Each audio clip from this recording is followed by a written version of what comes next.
समस्त प्रिय अनुभव सार ओडिया सिनेमा जदि आज दिन से कैरियर आरंभ करते तेज कौन सतर से सपोर्ट पाई था निज पेरेन्ट्स को पाखु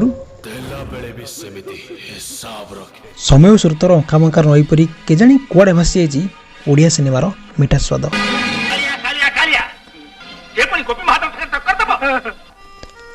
किंतु जतेबेले सतरे यही स्वाद मीठा थिला कौन सेतेबेले भी गुरुजन माने मना करि पारथांते।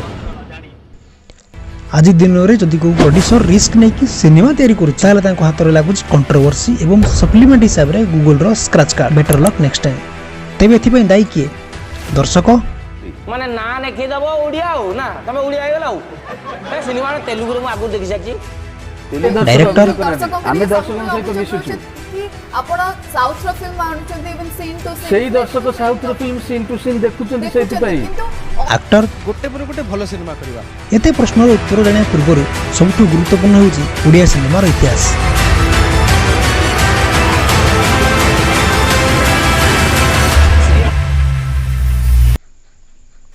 1936 मसीहा एप्रिल 28 रे रिलीज होइतिला सीता विवाह जहा होचे एक ओडिया चलचित्र। एही चलचित्र रे प्रयोजक एवं निर्देशक थिले मोहन सुंदर देवगोस्वामी एवं दीर्घ दिन अपेक्षा जहाँ भारत स्वाधीनता पाया परे माने 1949 मसीह रे ललिता निर्देशक थिले कल्याण गुप्ता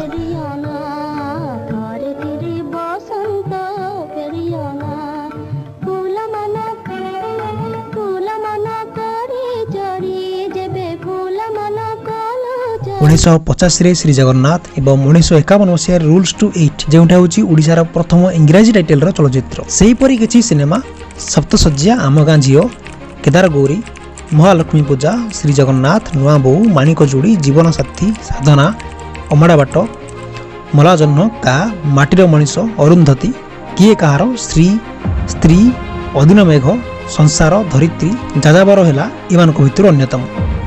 बेमकेश त्रिपाठी सप्तसज्या चलचित्र अक्षय महांती श्री लोकनाथ सिनेमा द्वारा अभिनय जगत में निज परिचय आरंभ करथिले। श्री जगन्नाथ प्रथम ओडिया चलचित्र जहाँ तेलुगु भाषा रे रूपांतरित होइकि एक प्रभावशाली सिनेमा हिसाब से निज परिचय सृष्टि करि पारथिला। अक्षय महांती मलाजन सिनेमारू चित्र दुनिया को प्रवेश करथिले एवं सेहीपरि शांतनु महापात्रଙ୍କ संगीत निर्देशन रे लता मंगेशकर बा जाको आपण माने समस्त जानि थिबे लता मंगेशकर से मध्य गीत गाइथिले ओडिया चलचित्र रे।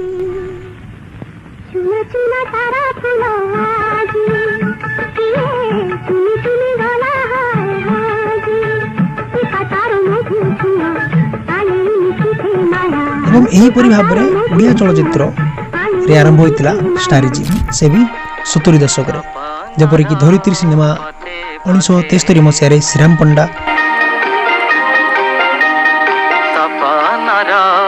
पथे पथे संध्यारे दिन गली सपनर पथे पथे संध्यारे दिन गली हजिला प्रीति 1976 मसीह रे महेशता 1977 मसीह उत्तम महांती अभिमान चलचित्र एवं नागफास जो स्वर्गत विजय महांती निजर परिचय आरंभ करथिले।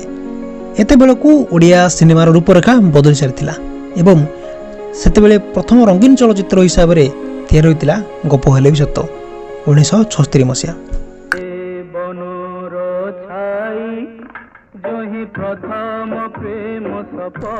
सेहीपरि हिसाब रे ब्रजराज मूवी द्वारा निर्मित सिनेमा जहाँकि जाजावर जो कि श्रीराम पंडा मुख्य कलाकार भाव काम करथिले एवं एहीपरि भाव ब्रजराज मूवी द्वारा केते गुड़ाए मूवी जेपरिक बतासी झड़ अपरिचित सकल तीर्थ तोचरणे गड़ी जानले घर सुंदर परी 50 रु ऊर्ध्व सिनेमा ब्रजराज मूवी द्वारा तैयारी होइछि।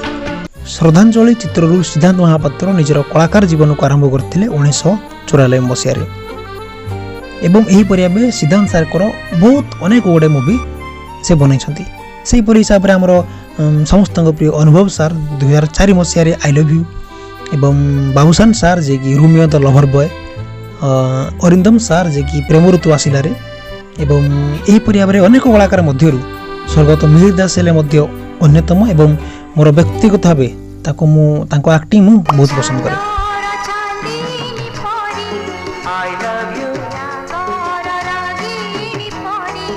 ତୁମକୁ ଚାହୁଁଛି ମନ ସବୁ ରାତି ସବୁଦିନ।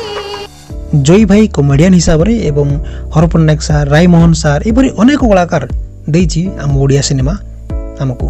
ହିରୋଇନ୍ ମାନଙ୍କ ମଧ୍ୟରୁ ବର୍ଷା ପ୍ରିୟଦର୍ଶିନୀ, ଅର୍ଚ୍ଚିତା, ଅନୁ ଚୌଧୁରୀ ଏବଂ ଏହିପରି ଅନେକ ପ୍ରତିଭାଶାଳୀ ଅଭିନେତ୍ରୀ ଦେଇଛି ଆମ ଓଡ଼ିଆ ସିନେମା। ଏତେ କିଛି ଇତିହାସ ମଧ୍ୟରେ କିଛି ବ୍ଲକବଷ୍ଟର ସିନେମା କଥା କହିବା ଯଦି ସେ ହେଲା ଗପ ହେଲେ ବି ସତ, ଜଗା ହାତରେ ପଘା, ଧର୍ମର ହେବ ଜୟ, ଦଣ୍ଡା ବାଳୁଙ୍ଗା, ନାରୀ ନୁହନ୍ତୁ ନାରାୟଣୀ, ଯାଯାବର, ଶାଶୁଘର ଚାଲିଯିବି, ପୁଅ ମୋର କଳା ଠାକୁର, ଆସୁଛି ମୋ କାଳିଆ ସୁନା, ଯାହାକୁ ରଖିବେ ଅନନ୍ତ, ସୁପର ମିଛୁଆ, ଦମନ, ପ୍ରତୀକ୍ଷା ଏବଂ ଏହିପରି ଅନେକ କିଛି ଚଳଚ୍ଚିତ୍ର। ତେବେ ପ୍ରଶ୍ନ ଉଠେ, ଏତେ ଚଳଚ୍ଚିତ୍ର ପରେ ମଧ୍ୟ ଓଡ଼ିଆ ସିନେମାର ପରିସ୍ଥିତି ଆଜି କିପରି? ଅଲଗା ରିଜନାଲ ସିନେମା ଉନ୍ନତି କରିଲା ବେଳେ ଏତେ ବର୍ଷର ଇତିହାସ ରଖିଥିବା ଓଡ଼ିଆ ସିନେମା ରହିଯାଇଛି ବହୁତ ପଛରେ। ତେବେ ଏହାର ମୁଖ୍ୟ କାରଣମାନଙ୍କ ମଧ୍ୟରୁ ନକଲ କରିକି ଚଳଚ୍ଚିତ୍ର ବନେଇବା ହେଉଛି ଅନ୍ୟତମ। ସିନେମା କରିଥିଲେ କୋଇ ମିଲା ନେଇ ବାହାର ଗ୍ରହରୁ ଆସି ତମେ ତାକୁ କରିବ, କୋଇ ମିଲା ନେଇ ତ କର ନେଇ, କାହିଁକି କରିବ? ଓଡ଼ିଆ ସମ୍ମାନ ଟିକେ ଆମ ପ୍ରେଷ୍ଟିଜ୍ କାହିଁକି ସାରିବ? ସ୍ୱଳ୍ପ ପରିମାଣର ବଜେଟ୍ ଓଡ଼ିଆ ସିନେମା ଇଣ୍ଡଷ୍ଟ୍ରି ସେହି ପରିମାଣର କ୍ୱାଲିଟି ଚଳଚ୍ଚିତ୍ର ପ୍ରସ୍ତୁତ କରିପାରୁନାହିଁ ଯାହା ଅଲଗା ରିଜନାଲ ସିନେମା ଇଣ୍ଡଷ୍ଟ୍ରି କରୁଛନ୍ତି। ଏକ ଅରିଜିନାଲ ଚଳଚ୍ଚିତ୍ର ଧଉଳି ଏକ୍ସପ୍ରେସ୍ ଆପଣମାନେ ଦେଖିଥିବେ। ସେ ସିନେମାକୁ ଯେ ବନେଇଥିଲେ ଚିତ୍ତରଞ୍ଜନ ତ୍ରିପାଠୀ, ରିସେଣ୍ଟଲି ସେ ଏନ୍ଏସ୍ଟିର ଡାଇରେକ୍ଟର ମଧ୍ୟ ଅଛନ୍ତି ଏବଂ ବହୁତ ବଲିଉଡ୍ ସିରିଜରେ ମଧ୍ୟ କାମ କରିଛନ୍ତି, କିନ୍ତୁ ସେ ଆଉ ଓଡ଼ିଆ ଚଳଚ୍ଚିତ୍ର ବନାଉନାହାନ୍ତି। ଫାର୍ଷ୍ଟ ଟାଇମ୍ ଫିଲ୍ମ କରୁଥିଲି ତ, ସୋ ମୁଁ ପୁରା ଆଉ ଗୋଟେ ଦୁନିଆରେ ବଞ୍ଚୁଥିଲି। ପାଗଳାପନ ବିରାଟ ବଡ଼ ଲାଗିଥିଲା। ତାପରେ 4 ଦିନ ପରେ ଦେଖିଲି ତ ଟେକା କେତେ ଲୋକଙ୍କୁ ଲଗେଇଥିବେ ଟେକା ମାରିବା, ଟେକା ମାରି ମାରିକି ଫୁଟ କରିଦେଲେ ପୁରା। ତେବେ କିଛି ଭଲ ଆର୍ଟିଷ୍ଟଙ୍କ କଥା କହିବା ଯଦି ସେ ହେଲେ ଜୟୀ ସାର୍। ସେ ବାସ୍ ହସିଦେବେ, ମାନେ ବାସ୍ ହସିଦେବେ ଆଉ ସିନେମା ହେଇଗଲା। ସେ କଥା କାହିଁ କହୁଛ? କିନ୍ତୁ ଆଜିର ଦିନରେ ସେ ଆଉ ସିନେମା କରୁନାହାନ୍ତି। ଆମକୁ ନେଇକି ଯିଏ ହ୍ୟାଣ୍ଡେଲ୍ କରିପାରିବ, କାମ କରିପାରିବ, ସିଏ ନେବେ। ଆଉ ଜୟ ଭାଇ କାରଣ ଲସ୍ ହେଇଗଲା, ସେ କଥା ଶୁଣିବାକୁ କଷ୍ଟ ଲାଗେ। କମ୍ପିଟିସନ୍ ବା ପ୍ରତିଯୋଗିତା ଆଜି ଦିନରେ ଅଲଗା ଚଳଚ୍ଚିତ୍ର ଦୁନିଆ, ଯେପରିକି ଆପଣ ବଲିଉଡ୍ କଥା କୁହନ୍ତୁ କିମ୍ବା ସାଉଥରେ ତେଲୁଗୁ ହେଉ, ତାମିଲ ହେଉ କିମ୍ବା ସେ କେରଳ ହେଉ, ସେମାନେ ନିଜକୁ ଜାତୀୟ ଏବଂ ଆନ୍ତର୍ଜାତୀୟ ସ୍ତରରେ ନିଜର ପ୍ରତିଭାଶାଳୀ ପରିଚୟ ଏତେ ପରିମାଣରେ ବନେଇଛନ୍ତି ଯେ ଏତେ ଅସୁବିଧାରେ ଥିବା ଓଡ଼ିଆ ଚଳଚ୍ଚିତ୍ର ଯଦି କିଛି ଚଳଚ୍ଚିତ୍ର ବନାଉଛି ତାହେଲେ ତାଙ୍କ ହାତରେ ଲାଗୁଛି କେବଳ ନିରାଶା ଏବଂ କଣ୍ଟ୍ରୋଭର୍ସି, ସେ ବି ନିଜର ଓଡ଼ିଆ ଦର୍ଶକମାନଙ୍କ ପାଖରୁ। ଆଉ ଏକ ଗୁରୁତ୍ୱପୂର୍ଣ୍ଣ କାରଣ କି ଏବେ ପୂର୍ବ ସମୟ ଅପେକ୍ଷା ସେତେ ସିନେମା ହଲ୍ ଆଉ ନାହିଁ। ମୁଁ ନିଜେ ଦେଖିଛି କିଛି ସିନେମା ହଲ୍ ଯେଉଁଠାରେ ମୁଁ ପୂର୍ବରୁ ସିନେମା ଦେଖିଛି, ଏବେ ସେ ସିନେମା ହଲ୍ ବନ୍ଦ ଅଛି। ପାଖାପାଖି 200 ହଲ୍ ଥିଲା, 150 ସେଣ୍ଟର୍ସ ଥିଲା, 140-145 ସେଣ୍ଟରରେ ଆମେ ଚଳଚ୍ଚିତ୍ର ରିଲିଜ୍ କରୁଥିଲୁ। ଚଳଚ୍ଚିତ୍ର ପ୍ରେକ୍ଷାଳୟ ସଂଖ୍ୟା କମି ଆସିଲା। ମୋର ମନେ ଅଛି 19 ବାତ୍ୟାରେ ବି ଗୁଡ଼ାଏ ହଲ୍ ଭାଙ୍ଗିଗଲା। କଣ୍ଟ୍ରୋଭର୍ସିରେ ରହୁଥିବା ମନୋଜ ମିଶ୍ର ସାର୍ ତାଙ୍କର କେତେଟା ପଏଣ୍ଟ, ଯେପରିକି ପ୍ରାଇମ୍ ଟାଇମ୍ରେ ଓଡ଼ିଆ ସିନେମାକୁ ଲଗାଯାଉ, ବା ଜଣେ ସେ କହୁଛନ୍ତି କି ରିଜର୍ଭେସନ୍ ଆମ ଓଡ଼ିଆ ଚଳଚ୍ଚିତ୍ର ପାଇଁ କିଛି ରଖାଯାଉ। ଦଉଥିଲେ ଯେ ସନ୍ଧ୍ୟାବେଳେ ଭାବନ୍ତୁ ମୁଁ ଟଙ୍କିଟା ଲଗେଇକି ମୁଁ ମାଇଣ୍ଡ ପେନ୍ ଲଗେଇବି, ମୁଁ କୌଣସି ଓଡ଼ିଆ ଫିଲ୍ମ ଲଗେଇବି, ମୁଁ ରାମ ଲଗେଇବି, କ'ଣ ଲଗେଇବି, ଯଦି ମୋର ଲାଭ ହବ 4ଟା ଲୋକ ଆସୁଛନ୍ତି ମୁଁ କାହିଁ ପାଇବି?